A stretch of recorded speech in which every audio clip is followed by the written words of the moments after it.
Welcome. This is Radio Pras.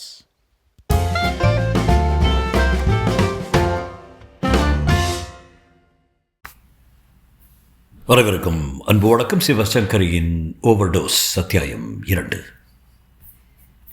என்ன சொல்கிற நிம்மானி? Lady டாக்டர்கிட்ட போனால் தேவையில்லைன்னு சொன்னேன் மனோ. எதுக்கு? லேடி டாக்டர்கிட்ட எதுக்கு போவாங்க? அதுக்கு தான். கிட்ட வந்து தோளை பற்றி விளையாடாது டார்லிங் என்று மனோகர் கெஞ்ச நிர்மலா அவனை நிமிர்ந்து பார்த்து சிரித்தான். இதில் விளையாட்டு என்ன மனோ? எத்தனை நாளாக இருக்கு? 42. ஏன் என்கிட்ட முதலே சொல்ல? சொல்லணும்னு தோணல. இது ப்ரெக்னென்சியா இல்லையான்னு சந்தேகமாக இருந்துச்சு. இப்போ எனக்கு உறுதியாக புரிஞ்சு போச்சு. எதுக்கும் டாக்டர்கிட்ட காட்டி கன்ஃபார்ம் பண்ணிக்கலாம்னே தான். மனோகர் அவசரமாக ஒரு சிகரெட்டை பற்ற வைத்து புகையை இழுத்து நெஞ்சில் நிரப்பிக்கொண்டான். நிர்மலா அவன் பின்னால் சாய்ந்து கைகளால் கழுத்தை கட்டிக்கொண்டாள். செய்தி கேட்டு சந்தோஷப்படுவீங்கன்னு நினச்சேன் மனோ. என்ன மனோ? இல்லை, இது எப்படி உண்டாச்சு? நாம் தான் கேர்ஃபுல்லாக இருக்கமே. தவறுதலாக நடந்திருக்கலாம். சிகரெட்டை தேய்த்து அணைத்தான் மனோகர். டைரக்டரியை புரட்டி லேடி டாக்டரோட ஃபோனில் தொடர்பு கொண்டு அன்று மாலைக்கு அப்பாயின்மெண்ட் வாங்கி கொண்டான். போனார்கள். டாக்டர் செக்கப் செய்தார், டெஸ்ட்டுகள் எடுத்தார்கள். மேலும் சில நாட்கள் தாமதித்து பார்த்துவிட்டு கர்ப்பம் தான் என்பது உறுதி செய்தார். அன்றிரவு மனோகர் அவளை மடியில் கிடத்தி கொண்டு தாஜா செய்யும் விதமாய் பேசினான். இது நமக்கு இப்போ வேணுமா டார்லிங்? எது? இந்த குழந்தை தான். தடக்கென்று நிர்மலா எழுந்து உட்கார்ந்தாள். What do you mean? எவ்வளோ அவசரமாக நமக்கு குழந்தை வேணுமான்னு யோசிக்கிறேன்மா. எனக்கு வேணும்னு தோணலை. நாம் 2 பேரும் சின்ன வயசுக்காரங்க. எனக்கு 30, உனக்கு 21. What's the Hari? 2-3 வருஷம் ஜாலியாக இருந்துட்டு அப்புறம் குழந்தை பெற்றுக்கலாமேன்னு எனக்கு தோணுது. ஸோ இதை இப்போவே ரொம்ப நாளாகிறதுக்கு முன்னாலே அபார்ட் பண்ணிட்டேன்னு. உடம்பு மனசும் ஒரு முறை தூக்கி வாரி போட. என்ன என்று அதட்டலாய் கேட்டாள் நிர்மலா. நான் இப்போ என்ன சொல்லிட்டேன்னு நீ இந்த பதட்டம் படுற? நீ லைஃப்பை அனுபவிக்காமல் அதுக்குள்ளே குழந்தை தொந்தரவெல்லாம் எதுக்குன்னு தானே சொல்கிறேன். குழந்தைன்னா தொந்தரவா மனோ? இல்லையா பின்ன? ஹாயா இங்கே அங்கே போக முடியாது, 9 சதா அழுதுகிட்டு ஹேல். இதுக்கு இப்போ நிஜமாகவே என்ன அவசரம் டார்லிங்? அதுக்காக உண்டாயிட்டதை அழிக்க சொல்கிறது நியாயமா மனோ? முழு குழந்தையே உண்டாயிடுச்சு. உள்ளே இன்னும் உரு தெரியாத பிண்டமாக தானே இருக்குது அது. அதுக்கு தான் சொல்கிறேன் நான். நாளை கடத்தாமல் காரியத்தை செஞ்சுறது நல்லதுமா. நிர்மலா கண்களை விரித்து அவனை வெறுத்தபடி மாட்டேன் என்று தலையாட்டினாள். நான் இதுக்கு உடம்பிட மாட்டேன் மனோ, நிச்சயம் மாட்டேன். வாய் டார்லிங், நம்ம நல்லதுக்கும் சந்தோஷமான வாழ்க்கைக்கு தானே சொல்கிறேன் நான். ஐம் சாரி, என்னால் சம்மதிக்க முடியாது மனோ. சும்மா முடியாதுன்னா காரணம் என்ன? எரிச்சலுடன் மனோகர் பேச நிர்மலாவின் கண்கள் ஈரம் பளபளத்தது. இதுக்கெல்லாம் காரணம் சொல்லிக்கிட்டு இருக்க முடியுமா? முதல்ல உண்டானதை அழிக்க நான் சம்மதிக்க மாட்டேன். ப்ளீஸ் மனோ, புரிஞ்சுக்குங்க. நீ தான் என் நிலையை புரிஞ்சிக்க மாட்டேங்கிற நிம்மா. இது ஒன்றும் பாவ காரியம் இல்லை. நாம் இதை உருவாக்கினவங்க. இப்போதைக்கு இது வேணாம்னு தீர்மானம் பண்ணுறோம், அவ்வளோதானே. இதில் அப்செட் ஆக என்ன இருக்கு? வேணுங்கிறப்போ திரும்ப கன்சீவ் ஆகிட்டா போகிறது. வழக்கமாக புருஷன் எது சொன்னாலும் சரி என்று சம்மதிக்கும் நிர்மலா இந்த முறை மட்டும் பிடிவாதமாக மறுக்க மனோகர் அவளிடம் என்னென்னவோ சொல்லி பார்த்தான். கொஞ்சி பார்த்தான். நீ இதை கலைக்க சம்மதிச்சிட்டா அடுத்த மாதமே உன்னை சிங்கப்பூருக்கு கூட்டிக் கொண்டு போகிறேன் என்று ஆசை காட்டி பார்த்தான். எதற்கும் நிர்மலா இணங்காததோடு நாட்களும் மெல்ல மெல்ல நகர்ந்து போய் 4ஆம் மாதம் பிறந்துவிட, சரி இனியும் இந்த பேச்சை பேசுவது அனாவசியம், சந்தோஷத்தோடு குழந்தையை ஏற்கவாவது முன்வரலாம் என்ற தீர்மானத்தோடு ஒரு வழியாய் மனோகர் வந்தான்.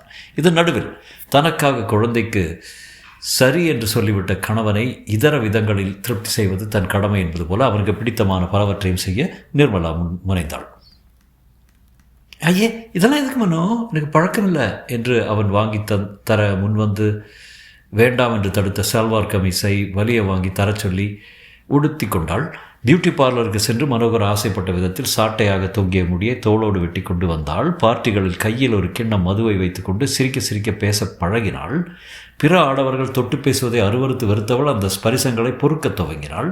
முக்கியமாய் மனோகருக்கு பிடிக்கும் என மேல்நாட்டு நாகரிகத்தின்படி வெஸ்டர்ன் டான்ஸ் ஆடக்கூட கற்றுக்கொண்டாள். மொத்தத்தில் மேற்கொண்டு 7 மாதங்கள் முழுசாய் போய் பெண் சுதாவை பிரசவிப்பதற்குள் அவளை பார்த்தவர்கள் அந்த நிர்மலாவா இது என்று அதிசயிக்கும் விதத்தில் அடியோடு மாறித்தான் போனாள். அத்தியாயம் 3. நிம்மா? எஸ், நான் தான் மனோ பேசுகிறேன். போர்ட் மீட்டிங் முடிய நாழியாகும் போல இருக்கு. நீ வேணால் முதல்ல சுந்தர்லால் வீட்டுக்கு போயிடுறியா? நீங்கள் வந்ததும் சேர்ந்தே போகலாமே ப்ளீஸ். இல்லை நிம்மா, நான் புறப்படவே 7:30 8 ஆயிரம் போல இருக்கு. அதுக்கு மேலே நாம் போனால் நல்லா இருக்காது. He will mistake us. தனியாக எப்படி போகிறது மனோ? தனியாக போக சொல்கிறேன். ஆனந்த் உன்னை பிக்கப் செஞ்சு அழைச்சிட்டு போவான். அவனுக்கு நான் ஃபோன் பண்ணிடுறேன். இது என்ன புது பழக்கம், எனக்கு பிடிக்கல. யாரோ முன்பின் தெரியாத ஆளோட போகணுங்கிற மாதிரி தயங்கினா நீ ஐம் சர்ப்ரைஸ்டு. அதுக்காக சொல்ல மனோ, நீங்கள் இல்லாமல் நான் மட்டும். ஆழ்கி பண்ணாத. இப்போ நேரம் இல்லை. வெட்டிங் ஆனிவர்சரி பார்ட்டி, கேக் வெட்டுறப்போ நாம் 2 பேரும் இல்லாட்டி நல்லா இருக்காது. Okay then. Good cup. நான் ஆனந்துக்கு ஃபோன் பண்ணிடுறேன். என்ன உடுத்திக்க போகிறேன்? Orange silk sorry. நல்லாயிருக்கும். அதோட தங்க நகை போட்டுக்கோ. It will look very nice. எவ்வளோ சுருக்க வர முடியுமோ நான் வந்துடுறேன். பாய். தூக்கிட்டியா நிமி டார்லிங்? இல்லை, என்ன சொல்லுங்கள். சாயங்காலமே சொல்லணும்னு நினச்சேன். கெஸ்ட் வந்தாங்களா, மறந்துடுச்சு. வர ஞாயிறு எங்கள் ஆஃபீஸர்ஸ் கிளப்லேருந்து எல்லாருமே மைசூர், சாமுண்டி ஹில்ஸ் எல்லாம் போக திட்டம் போட்டிருக்காங்களாம். நீங்களும் உங்கள் மனைவி அவசியம் வரணும். நீங்கள் வந்தால் தான் கலகலன்னு இருக்குன்னு செக்ரட்டரி ராம் கவுடா சொன்னால் சரின்னு சொல்லிட்டேன். அன்றைக்கி நமக்கு வேறு ப்ரோக்ராம்னு இல்லையே. முழு நாளும் மாமனோ? காலையில் 6 மணிக்கு கிளம்புனா ராத்திரி 9 ஆகிடுவான் திரும்ப. சுதாவை அப்படி முழு நாளும் எடுத்துக்கிட்டு போக முடியுமா? ஹார்ட்லி 3 மாதம் குழந்தையாச்சே. அவளை எதுக்கு வெயில் எடுத்து அடிக்கணும்? ஆயா பார்த்துக்க மாட்டாளா? ஒரு நாள் தானே. நாள் முழுக்க இது வரைக்கும் நான் விட்டு போனது இல்லையே மனோ. So what? நீ பால் கொடுத்தாலும் யோசிக்கிறோம். அதான் கம்ப்ளீட்டாக இல்லையே. அப்புறம் என்ன? கவுடா நீ வரலன்னா ரொம்ப ஃபீல் பண்ணுவான். போயிட்டு வந்துடலாம். என்ன உங்கள் இஷ்டம், எனக்கு தூக்கம் வருது. Good night. என்ன மனோ, இன்றைக்கி இத்தனை சுருக்க வந்துட்டீங்க? மழை காலையிலேருந்து விடாமல் இருக்கிறதுக்கு இதானா காரணம்? ஆனந்த் ஃபோன் பண்ணால் யாமினி கிருஷ்ணமூர்த்தியோட டான்ஸுக்கு டிக்கெட் வாங்கியிருக்கானா. நிம்மியும் அழைச்சிட்டு வாப்பா, நல்லா ஆடுவாங்க, மிஸ் பண்ணாதேன்னு சொன்னான். முன்ன ஒரு சமயம் இவங்க டான்ஸை பார்க்கணுன்னு நீ சொன்னது ஞாபகம் வந்துச்சு. கிளம்பி வந்துட்டேன். கமான், 10 நிமிஷத்தில் ரெடி ஆனோம். மனோ. இல்லை வந்து என்ன தயக்கம்? 4 நாளாக தினம் வீட்டில் தங்காமல் நம்ம பார்ட்டி, சினிமா, அது இதுன்னு போயிட்டே இருக்கோம். இன்றைக்கி வேணால் சுதாவோடு இருக்கலாமேன்னு நினச்சேன். 5 மாத குழந்தையோட எத்தனை நாள் உட்காந்துட்டு இருப்பேன்? ஆயா உன்னை விட நல்லா பார்த்துக்கிறா. கவலைப்படாமல் கிளம்பு டார்லிங், நாளையாச்சு. ஹலோ ஆனந்த். ஹே நிம்மா, நீங்கள் எங்கே இந்த பக்கம்? இந்த கேள்வி நான் இல்லை கேட்கணும். ரசல் மார்க்கெட்டில் உங்களுக்கு என்ன வேலை?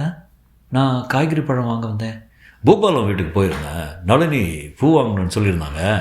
இந்த வழியாக வர்றமே வாங்கி கொடுக்கலாமேன்னு நினச்சேன். நீங்கள் காய் வாங்கிட்டீங்களா? எங்கூட வந்து பூவெல்லாம் செலக்ட் பண்ண முடியுமா நிம்மா? லேடிஸ் டேஸ்ட் அல்லாது தானே. ஓகே, இந்த கடையில் பார்க்கலாமா? அந்த ரோஸ் கொத்து நல்லா இருக்குது, ஆனால் விலை கொஞ்சம் அதிகம். விலையை பார்க்காதீங்க. 4 கொத்தை வாங்குங்க. 4? ஆமாம், உங்களுக்கு 2, நளினிக்கு 2. எனக்கு எதுக்கு ஆனந்த்? கூட வந்து வாங்கினதுக்கு கூலியா? எப்படியோட வச்சுக்கோங்க. அவன் இப்போது வீட்டுக்கு போக அவசரமா? ஐஸ்கிரீம் சாப்பிட்டு போகலாமா? அரை மணியில் விட்டுடுவீங்களா? நான் வர்றேன். ஷோ, வாங்க, let's go.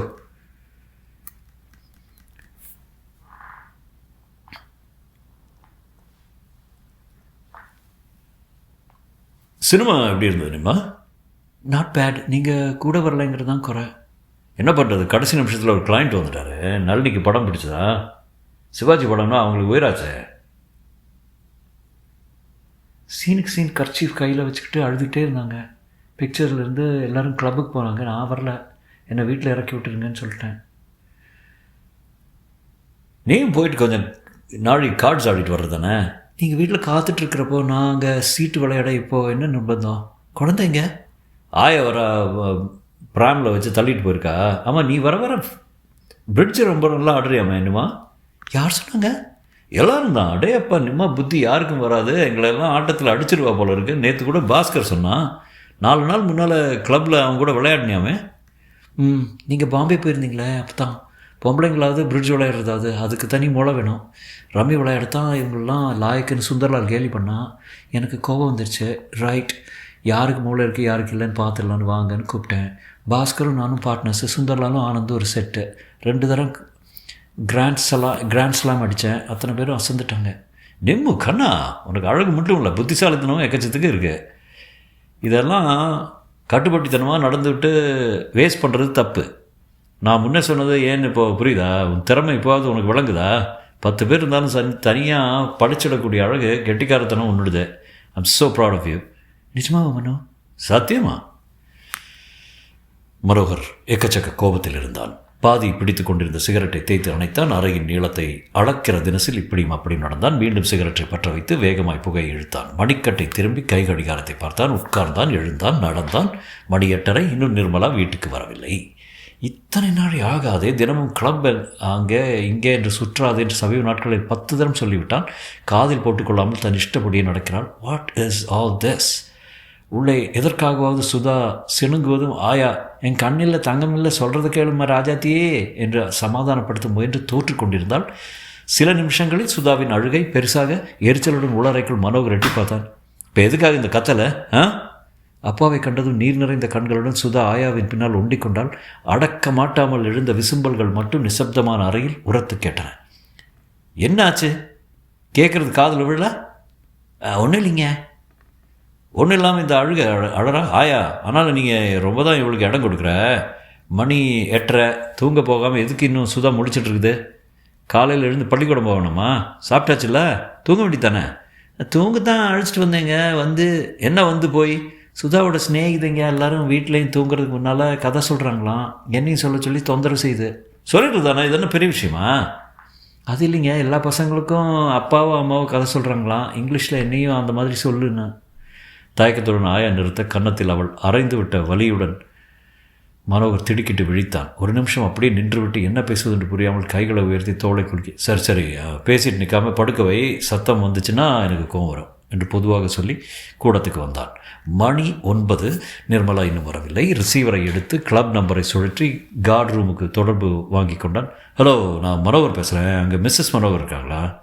Good evening sir, this is head steward பெரியப்பா. அம்மா 10 நிமிஷம் முன்னால் தான் ஆனந்த் சாரோடு புறப்பட்டு போனாங்க. மிஸ்டர் பிரசன்னா இருக்கார், கூப்பிடவா? வேணாம் தேங்க்ஸ். தொடர்பை துண்டித்த மனோகர் சோஃபாவில் சாய்ந்து சிகரெட்டை பற்ற வைத்துக் கொண்டான். உள்ளுக்குள் தோன்றிவிட்ட நெருடல் இன்று அதிகமாகிவிட்டதைப் போல தோன்ற கண்களை மூடிக்கொண்டான்.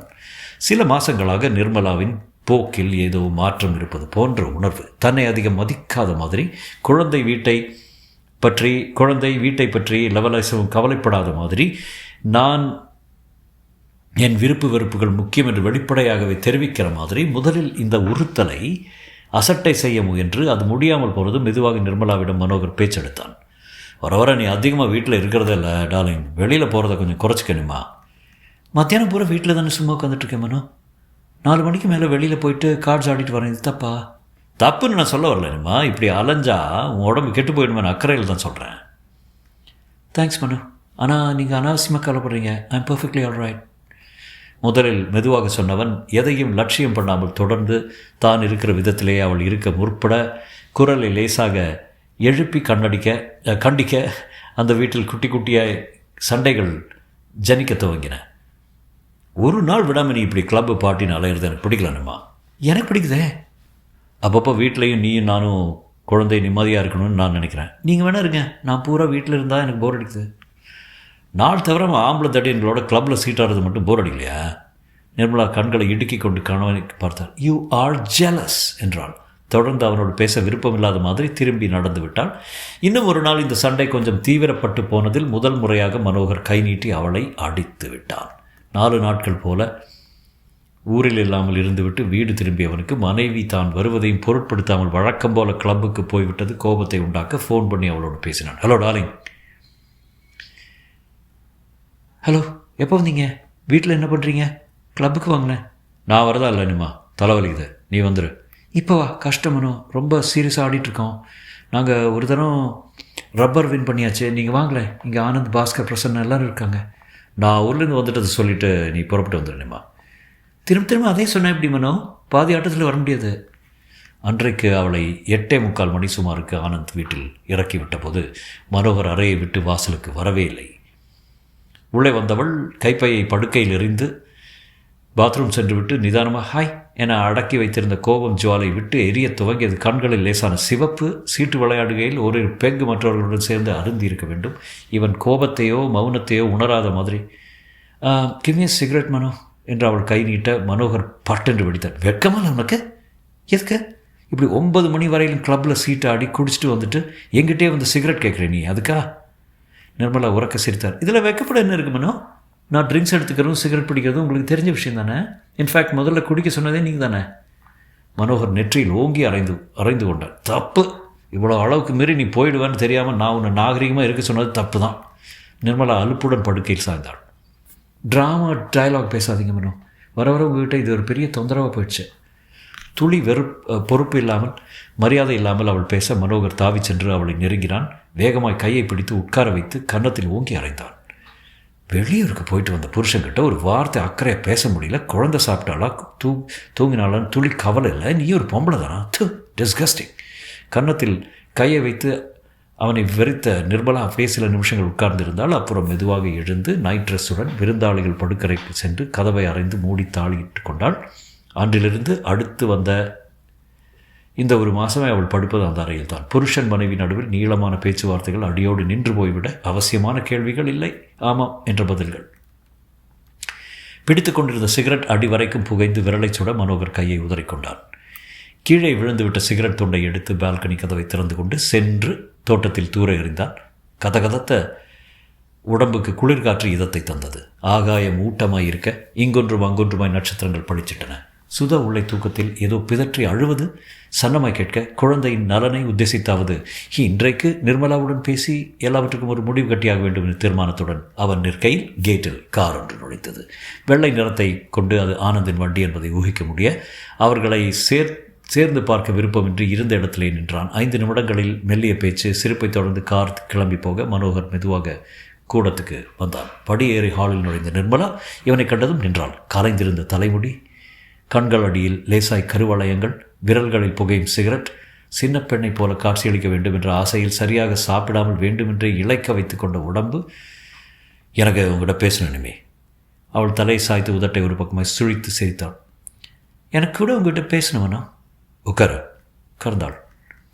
யோசித்து வைத்திருந்த வார்த்தைகளை உபயோகித்து மனோகர் மெதுவாக பேசினான். நம்ம 2 பேருக்காகவும் இல்லாட்டி போனாலும் சுதாவுடன் உண்மைக்காவது நாம் மனசு விட்டு பேசுகிறது நல்லதுன்னு தோணுது நிமா. இன்றைக்கி தூங்க போகிறதுக்கு முன்னால் சுதா ரொம்ப அழுது அமர்க்கலப்படுத்திட்டா. என்னன்னு விசாரித்தேன். அவள் ஃப்ரெண்ட்ஸ் எல்லாருக்கும் அம்மாவோ அப்பாவோ தினமும் பெட் டைம் ஸ்டோரி சொல்கிறாங்களாம். தனக்கும் சொல்லணும்னு ஒரே அழுக. நிர்மலா அஸ்ரத்தையுடன் காலை ஆட்டி கொண்டு பேசினான். சொல்கிறது தானே, நீங்கள் தானே வீட்டில் இருந்தீங்களே. நிம்மா கத்தாதீங்க மனோ. அம்மாவோ அப்பாவோ கதை சொல்கிறாங்கன்னு சொல்லிங்களேன்னு கேட்டேன். அம்மா தான் சொல்லணும் இல்லையா, அப்பாவும் சொல்லலாம்ல. மனோகர் அவள் பக்கத்தில் வந்து அமர்ந்தான். சில மாதங்களாகவே நாம் 2 பேரும் ஒருத்தரை விட்டு விலகி போயிட்டுருக்கோன்னு நான் நினைக்கிறேன் Nimma. This is not good. முக்கியமாக சுதாவுக்கு நல்லதே இல்லை. அவளுக்கு 5 வயசு பூர்த்தி ஆயிடுச்சு. நிர்மலா முகத்தை கேலியாக வைத்துக்கொண்டு சிரித்தாள். என்ன இன்றைக்கி ரொம்ப தான் பெண்ணை பற்றி கவலைப்படுறீங்க? ஆச்சரியமாக இருக்க. அவளுடைய கிண்டல் கிளப்பிய எரிச்சலை அடக்க மனோகர் சிகரெட்டை பற்ற வைத்து புகை இழுத்தான். இன்றைக்கி நல்ல நிர்மா, கொஞ்ச நாளாகவே எனக்குள்ளே இந்த அக்கறை தோணிடுச்சு தான். சுதா வளர்ந்துட்டு வர்றா. அப்பா அம்மாவோட எப்பவும் இருக்கணும், தன்னை அவங்கக்கிட்ட இருந்து கவனிக்கணும் நான் ஆசைப்படுறது நியாயம் தானே. ஆஸ் ஹர் பேரண்ட்ஸ் நாம் இதை புரிஞ்சுக்கிட்டு அனுசரித்து தான் போகணும். நிர்மலா கைவிரல் நகங்களை ஆராய்ந்தால் தலையை நிமிர்த்தாமல் பேசினான். திடும்னு வந்துட்ட பெண் ஞாபகத்துக்காக நீங்கள் வேணால் லைஃப்பை மாற்றிக்கிடுங்க. I have no objection. ஆனால் என்னால் அது முடியாது. இன்ஃபேக்ட் நாம் வாழறது ரொம்ப போலியான வாழ்க்கை. இதை தொடர்ந்து வாழணுமானே நான் யோசிச்சுட்ருக்கேன்.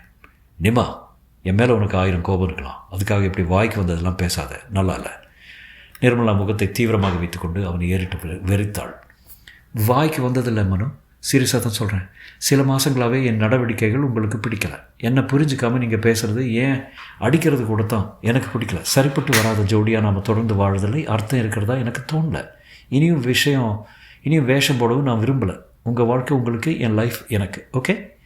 சொல்ல வேண்டியதை சொல்லிவிட்டு மனோகர் அதிர்ந்து நிற்பதை பொருட்படுத்தாமல் எழுந்து தன் அறைக்கு சென்று நிர்மலா கதவை தாளிட்டு கொண்டான். மறுநாள் மனோகர் ஆஃபீஸ் செல்லும் வரையில் வெளியில் வராது இருந்தவள் அவன் போன பிறகு பெட்டிகளில் தன் உடைமைகளை எடுத்து அடுக்கினாள். ஒரு பேப்பரில் நேற்றே சொல்ல வேண்டியவற்றை கூறிவிட்டேன். என்னை நன்றாக புரிந்து கொண்டவரோடு ஏன் பெயரை சொல்வதில் எனக்கொன்றும் தயக்கமோ வெட்கமோ இல்லை. ஆனந்தோடு தான் நான் புது வாழ்க்கை வாழ செல்கிறேன். துரத்தி கொண்டு வந்து தொந்தரவு செய்ய மாட்டீர்கள் என்று நம்புகிறேன். குட் பை நிர்மலா என்று எழுதி கவரில் போட்டு ஒட்டி ஆயாவிடம் கொடுத்து ஆஃபீஸிலிருந்து ஐயா வந்ததும் கொடுத்துறேன் என்றாள். 10 மாதம் சுமந்து பெற்ற பெண்ணை நிரந்தரமாய் பிரிகிறோமே என்ற கலக்கம் கடுகத்தனையும் கூட இல்லாமல் பம்பாய்க்கு டிரான்ஸ்ஃபர் ஆகி அன்று புறப்பட்டு கொண்டிருந்த ஆனந்தின் அழைப்பை ஏற்று அவனுக்கு மனைவியாக வாழ தன் உடைமைகளுடன் அவனை தேடி சென்றாள். தொடரும்.